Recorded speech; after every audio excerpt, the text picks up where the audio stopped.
नमस्कार दोस्तों। क्या नरेंद्र मोदी, अमित शाह और भारतीय जनता पार्टी की जो चुनावी रणनीति है, जो उनकी सत्ता चलाने की नीति है और जो उनकी सत्ता चलाने के लिए करने की नीति है, वो सिर्फ झूठ, मक्कारी, नफरत और पूंजीपति की। क्या वो भ्रष्टाचार और बेईमानी और मशीनरी के दुरुपयोग के सिवा और कुछ नहीं कर सकती है? कमोबेश आज इस तरह के सवाल उठ रहे हैं और इस तरह के सवाल उठ रहे हैं, तो ये सवाल उठने आज लाजमी है, क्योंकि जो हो रहा है, संसद से लेकर सड़क तक हर जगह झूठ बोला जा रहा है, नफरत फैलाई जा रही है, अपराध किए जा रहे हैं और उसके बाद उसे जस्टिफाई किया जा रहा है। जिस नाम पर जस्टिफाई किया जा रहा है वह अपने आप में चिंताजनक है। कल संसद में देश के गृह मंत्री, जो एक जमाने में तमाम सारी चीजों में भगोड़े तक घोषित थे और न जाने क्या क्या किए गए थे, वो अब देश के गृह मंत्री हैं। तो स्वाभाविक सी बात है, उसी आपराधिक पृष्ठभूमि की आप उम्मीद भी करें। लेकिन वो किस तरह झूठ बोलेंगे, किस तरह की चीज करेंगे, उससे लगता है कि जो मशीनरी है उससे समझ में आता है। नेहरू को समझने के लिए बौद्धिकता चाहिए, तार्किकता चाहिए, समावेशी होना चाहिए, मस्तिष्क को समृद्ध होना चाहिए, तब आप नेहरू को समझ सकते हैं। नेहरू को कोई सामान्य व्यक्ति नहीं समझ सकता। मूर्खों के लिए तो नेहरू कुछ है ही नहीं, लेकिन विद्वानों के लिए वो भगवान है। तो आप ये समझिए, नेहरू नेहरू है, इस देश के लिए वो भगवान है। उन्होंने इस देश को बनाया है। तब ऐसी स्थिति, कल हमारे देश के प्रधानमंत्री अनुच्छेद 370 को लेकर के छिड़ी बहस और उसके बाद में कांग्रेस की जम्मू कश्मीर में वहां की विधानसभाओं के लिए चुनाव कराने की मांग को लेकर के थी कि आखिर वहां की विधानसभाओं का चुनाव क्यों नहीं हो रहा है। जब सारे चुनाव हो रहे हैं, सारे काम हो रहे हैं, आप कह रहे हैं पूरी तरह शांति हो गई है, इतना अच्छा आपने कर दिया है माहौल, तो फिर चुनाव से क्यों डर रहे हैं? जब चुनाव से डरने की बात आती तो उनके पास सवाल का जवाब नहीं होता, वो झूठ बोलने लगते हैं, वो पीओके को अपना बताने लगते हैं। हम भी कह रहे हैं चलिए अपना है, हमने कब कहा नहीं। और वो कहते हैं कि नेहरू ने उसे जो है पीओके बनवा दिया। हुजूर, जब पीओके बना था, कश्मीर, जम्मू कश्मीर भारत का हिस्सा नहीं था। उस समय तक वो भारत का हिस्सा नहीं था। जब चाइना ने वह जमीन, जिसको पंडित नेहरू के सिर पर थोपते हैं, वो कहते हैं कि भारत में से चली गई, वो भारत का हिस्सा नहीं थी। सियाचिन की वो भूमि नेहरू ने नक्शे में जरूर अपना दिखाया, लेकिन वो थी नहीं। जब शुरुआती दौर में राजा हरि सिंह से कहा जा रहा था कि आप भारत में मिल जाइए, तो भारत में मिलने को तैयार नहीं थे और वो अपना अलग डोगरिस्तान बनाना चाहते थे और उसके लिए थे। महात्मा गांधी जी भी गए श्रीनगर और वहां पर उन्होंने बैठ करके चर्चा की थी महारानी और महाराजा से, लेकिन वो मानने को तैयार नहीं थे। लेकिन जब पाकिस्तान की कबायली सेना ने आकर के तमाम कब्जा कर लिया और वो हार गए, उस स्थिति में वो भारत के पास अक्टूबर महीने के लास्ट सप्ताह में आए और आग्रह किया आप हमें बचा लो। और जब बचा लो की बात आई, तब कहीं भारत के साथ में भारत ने कहा हम बचा लेंगे, लेकिन अब आप भारत के अंग बनिए। तो जब वो भारत के साथ में उन्होंने समझौता किया, उस समय तक यह सारी संपत्ति जा चुकी थी और उस समय राजा के पास तो कुछ रह नहीं गया था। फारूक अब्दुल्ला साहब के पिता शेख अब्दुल्ला साहब थे। पंडित नेहरू ने उनसे मदद मांगी कि आप मदद कीजिए। उन्होंने पाकिस्तान की मदद करने के बाद के बजाय हिंदुस्तान की मदद की। उन्होंने अपने यहां की औरतों को, अपने यहां के लोगों को, युवाओं को, सबको जोड़ करके सैनिक के रूप में तैयार किया। क्या एक भी आरएसएस का व्यक्ति जो इतनी बड़ी बड़ी बातें बोलते हैं, आज दंगे फसाद कर रहे हैं, वो गए थे क्या? कहीं पे आप दिखा दीजिए, नहीं गए थे। लेकिन उस समय शेख अब्दुल्ला ने, कश्मीर के लोगों ने भारत की सेना के साथ में कदम से कदम मिलाकर के लड़ाई लड़ी और पाकिस्तानी कबायलियों को खदेड़ दिया और उस जगह तक पहुंच गए जहां तक राजा ने अनुमति दी। जहां के आगे राजा ने अनुमति नहीं दी, वहां तक कुछ नहीं कर सकते थे, क्योंकि तब तक न भारत का संविधान बना था, न भारत की और व्यवस्थाएं थी। राजा रजवाड़ों के राज मौजूद थे। ऐसी स्थिति में आप समझ सकते हैं, सिर्फ वो भारत के साथ जुड़े थे, तो कोई नियम कानून नहीं था। इसलिए अंग्रेजी नियम कानून ही चल रहा था। तो जो तमाम सारे झूठ बोले जाते हैं वो अपने आप में शर्मनाक है। चलिए इन झूठ की बात छोड़िए। एक और झूठ बोला राहुल गांधी, जो बार बार कहते हैं जातिगत जनगणना की बात। तो राहुल गांधी ये नहीं कहते कि किसी को जबरन जाति और धर्म में बांट दिया जाए, बल्कि वो इसलिए कहते हैं क्योंकि जो जातियों का जिस तरीके से प्रयोग हो रहा है चुनाव में, उसको किस तरह से रोका जाए और जाति विहीन समाज बनाया जाए। उसमें उन्होंने जिक्र किया 1990 में राजीव गांधी के संसद में दिए गए उस भाषण का, जब उन्होंने कहा था 6 सितंबर 1990 को कि ये जो आप जाति के आधार पर तमाम चीजों की व्यवस्था कर रहे हैं, ये गलत है। जाति विहीन समाज को बनाने के पूरे सिद्धांत के खिलाफ है। हमें सबको अधिकार देने की जरूरत है, सबको बराबर लाने की जरूरत है और उठाने की जरूरत है, ना कि जातियों में बांटने की जरूरत है। बिल्कुल सही कहा, उससे इत्तेफाक रखता हूं। उन्होंने जिस परिप्रेक्ष्य में कहा था, उस परिप्रेक्ष्य को समझना होगा। एक शब्द कहां पर कहा गया है, किन परिस्थितियों में कहा गया है, और उसका उपयोग दूसरी जगह कर दिया जाए तो निश्चित रूप से गलत होता है। वही स्थिति है। तो राजीव गांधी ने जब यह कहा था, और कांग्रेस पार्टी का इतिहास रहा है, श्रीमती इंदिरा गांधी ने 1980 का जो चुनाव लड़ा था, उसमें क्या कहा था?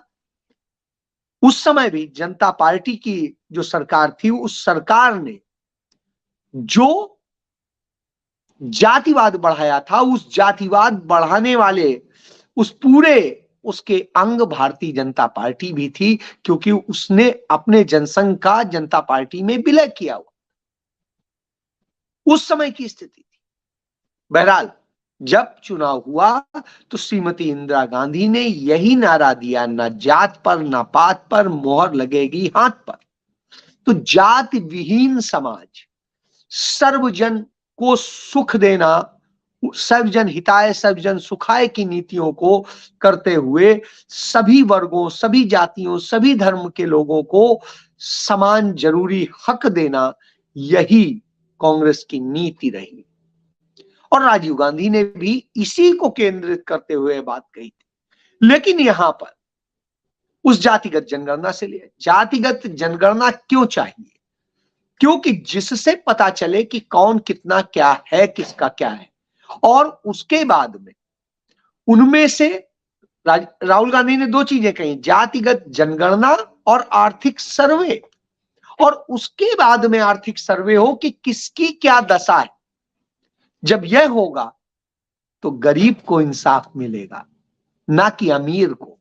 ऐसे जाति के आधार पर सिर्फ आप सारी मलाई काट लेते हैं, तो जो गरीब होगा, वो चाहे पिछड़ा हो, दलित हो, मुस्लिम हो, हिंदू हो, सिख हो, ईसाई हो, कोई भी हो, उस आधार पर तय होगा, ना कि जाति के आधार पर। तो गरीबी निश्चित रूप से इंदिरा गांधी का नारा था, गरीबी हटाओ, गरीबी खत्म करो। तो उसकी दिशा में उन्होंने काम किया और कई करोड़ लोग गरीबी रेखा से बाहर निकाले गए, उन्हें मदद की गई। इसीलिए यह बेहद जरूरी। लेकिन साहब नफरत फैलाएंगे, झूठ बोलेंगे, तो झूठ और नफरत बोलने का, क्योंकि नेहरू बन नहीं सकते तो नेहरू की बात करते हैं और नेहरू के लेख लग जाते हैं, जबकि न नेहरू का बंटवारे में था न उसमें था। और जब कश्मीरी पंडितों की बात आती है तो कश्मीरी पंडित जब निकाले गए कश्मीर से जनवरी 1990 में, तब हुजूर सरकार किसकी थी? वीपी सिंह की केंद्र में सरकार थी और राष्ट्रपति शासन लगा दिया गया था जम्मू कश्मीर में। और भारतीय जनता पार्टी के नेता जगमोहन, जो बाद में केंद्रीय मंत्री भी बने अटल बिहारी वाजपेयी की सरकार में, उन्हें जो है वहां का राज्यपाल बना के भेजा गया। और किस तरीके से कश्मीरी पंडितों को बसों में लादकर उन पर अत्याचार हुए, सब कुछ हुआ और उन्हें लादकर बाहर फेंक दिया गया और सालों साल उनके लिए कुछ नहीं हुआ। जब मनमोहन सिंह सरकार आई तो उसने उनके लिए किया, उन्हें इंसाफ दिलाने के लिए काम किया, उन्हें पुनर्वासित करने के लिए काम किया। मोदी सरकार पिछले 9.5 साल से है, उसने उनके लिए अब तक कुछ नहीं किया है फिल्म बनवाने के अलावा, और फिल्म के पैसे से कमाई करवा दी कुछ पूंजीपतियों की। तो साहब ये सत्य। और कश्मीरी पंडित उस 1990 के कत्लेआम में जितने नहीं मारे गए थे, उससे ज्यादा नरेंद्र मोदी के शासनकाल में मार दिए। इससे आप पूरे खेल को समझ सकते हैं। और जितने कश्मीरी पंडित कश्मीर में मारे गए थे, उससे बहुत ज्यादा मुसलमान भी मारे गए उन आतंकियों द्वारा, क्योंकि वो सपोर्ट करते थे, वो सच के साथ खड़े होते। तो यह कश्मीर सूफी संस्कृति का है, सबको जोड़ने का कश्मीर है, और उस कश्मीर को आप बदनाम करते हैं। तो साहब पहले तो यह समझ लीजिए। फिर दूसरी बात, आप उन्हें करते नहीं हैं, उनके दर्द में जो है छुरा घुसाते हैं, घाव को बढ़ाते हैं, नमक डालते हैं, तो वह है। इसके बाद आप कल्याणकारी योजनाओं की बात करते हैं, आप दूसरी बातें करते हैं, आप मोदी की गारंटी की बात करते हैं। तो हुजूर आता है कि आपने 25 लाख करोड़ रुपए पूंजीपतियों के तो माफ कर दिए, और गरीब किसानों और सबके, जब राहुल गांधी कहते हैं कि उनके कर्ज माफ करो और उन्हें खड़ा करो और उसके बाद में उनसे टैक्स लो, वो आप करने को नहीं तैयार हो। आप तो पूंजीपतियों को ही करोगे। और संसद के भीतर मान लिया भारतीय जनता पार्टी के वित्त राज्य मंत्री ने कि इस देश में पूंजीपतियों को दिया गया जो लोन था, उस लोन का 50% से अधिक माफ कर दिया गया। 50% से अधिक, यानी उन्होंने यदि 11 करोड़ रुपया लिया, जो करीब करीब राउंड फिगर में 11 करोड़ है, 11,000 करोड़ है, वो 11,000 करोड़ लिया जो पिछले साल, उसको आपने माफ कर दिया आधे से अधिक। यह स्थिति है। इसके बाद में जब पूरे आपके कार्यकाल की बात आती है 9 साल में, तो आपने 25 लाख करोड़ रुपए माफ कर दिया उनका, जिसे आप अपनी भाषा में कहते हो राइट ऑफ। तो इस तरह से है, तो यानी वो किया गया। और साहब हालात ये हैं, तमाम सारे लोग जो अपने आप को एनसीएलटी के जरिए दिवालिया घोषित करने का जो खेल नरेंद्र मोदी ने जो रचने का किया, उसमें दिवालिया घोषित कर देते हैं और चलते हैं चार्टर्ड प्लेन से, रुकते हैं 5 स्टार होटल्स में, सुविधाएं अवेल करते हैं और न जाने क्या क्या, गाड़ियां आलीशान है। और फिर वही लोग जिनके लोन माफ किए जाते हैं, वो नरेंद्र मोदी की पार्टी भारतीय जनता पार्टी को पैसा पकड़ा देते हैं। तो इससे आप समझ सकते हैं। और इसका उदाहरण लोग बड़ी बार बार कहते हैं कि आखिर ईवीएम हैक हो गई या ये हो गया वो हो गया। मैं नहीं जानता, मैं आज तक इसका, चूंकि मुझे कोई बहुत बड़ा सार्थक वो नहीं मिला, तो इसलिए मैंने इस पर कभी टिप्पणी नहीं की। लेकिन मैं एक टिप्पणी जरूर करता हूं कि यदि ये सब हो रहा होता तो नरेंद्र मोदी इतना पैसा क्यों खर्च करते? जो ये अभी 5 राज्यों के चुनाव हुए, इसमें टोटल भारतीय जनता पार्टी ने करीब 25,000 करोड़ रुपया खर्च किया है। 25,000 करोड़ रुपया, अब आप समझ सकते हैं। और इसमें सबसे बड़ी बात यह कि यदि आप देखेंगे जनता ने किसको क्या दिया है या कहां से क्या मिला है, जो घोषित है, अघोषित वाला तो पता नहीं चल रहा है, जो घोषित है एडीआर की रिपोर्ट के मुताबिक, उसमें 725 करोड़ रुपया नरेंद्र मोदी की पार्टी भारतीय जनता पार्टी को मिलता है। और जिस कांग्रेस पार्टी से हर कोई सवाल पूछता है, हर कोई कहता है कि अरे कांग्रेस क्या कर रही है, विपक्ष क्या कर रही है, कैसे कर रही है, क्या है, उसको सिर्फ 79 यानी 79 करोड़ रुपया मिला। उन्हें 79 करोड़, इनको 725 करोड़। पहले कभी ऐसा नहीं होता था। 2014 तक जो मिलता था वो सबको समान समान हिसाब से बंटता था, लेकिन आज सिर्फ इनको मिलता है। तो आप सोचिए, उस कांग्रेस को आप देते कुछ नहीं है, मदद आप कर नहीं सकते हैं, राहुल गांधी से सवाल पूछेंगे और सब कुछ करेंगे। तो ये पूंजीपतियों का खेल, ये तमाम बनिया संस्कृति का खेल है। और वो लोग जिस तरीके से करते हैं और उसके बाद में सरकार उनके धंधे चलवाती है और देश को लूटवाती है। तो यह देश लूटने का पूरा धंधा है। अब आइए आप कि इस पूरे से हो क्या रहा है। इस पूरे से हालत यह हो गई है कि पिछले 3 साल में 36,000 युवाओं ने, छात्रों ने आत्महत्या कर ली है। छात्र छात्राओं ने आत्महत्या कर ली। इतना बड़ा फिगर क्यों? क्योंकि रोजगार मिल नहीं रहा है और कुछ है नहीं। योग्य लोग परेशान हो रहे हैं हर जगह और अयोग्य लोग राज कर रहे हैं। तो जब यह दशा हो तो आप समझ सकते हैं।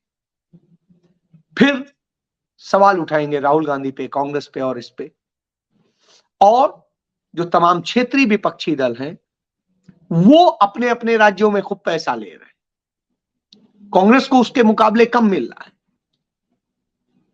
लेकिन सवाल कांग्रेस से कि कांग्रेस ये करे, तो कांग्रेस इतने सीमित संसाधनों में चुनाव लड़ रही है, कैसे लड़ रही है, किन परिस्थितियों में लड़ रही है, इसको भी समझने की जरूरत है।